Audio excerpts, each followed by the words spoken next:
What is the nature of reincarnation? Everything is illusory, phenomena manifested by your own consciousness. You project the realm and then perceive it, you generate afflictions, create karma, and reap the consequences all by yourself, no one else interferes.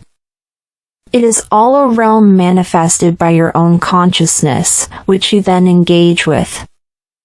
Upon engaging with it, you give rise to afflictions, greed, hatred, and ignorance, thereby creating karma and suffering the retribution.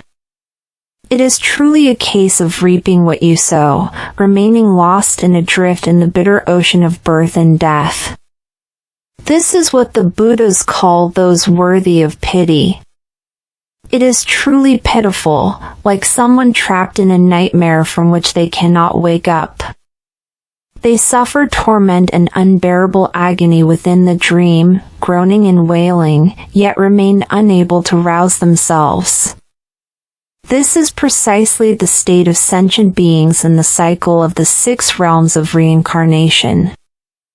The 3 lower realms are a nightmare.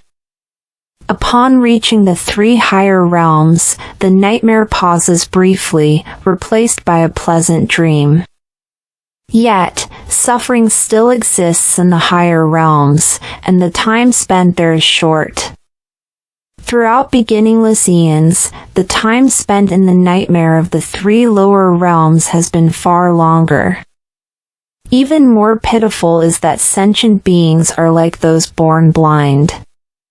To be born without sight, never having seen the light and dwelling forever in darkness, is a state of congenital blindness. Even when the Buddhas speak of light, such a being has no concept of what light is. They do not even harbor a desire for light, having grown accustomed to the darkness.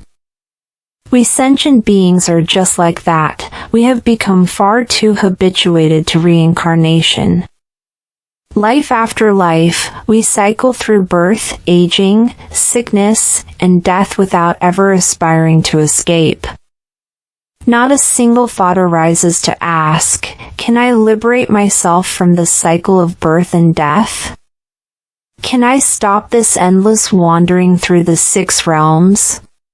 Throughout beginningless eons, such a thought has rarely, if ever, arisen.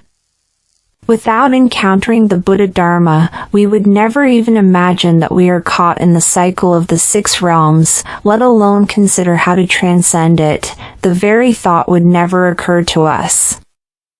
It is the teachings of the Buddhas and Bodhisattvas that have allowed us to glimpse the dawn of hope.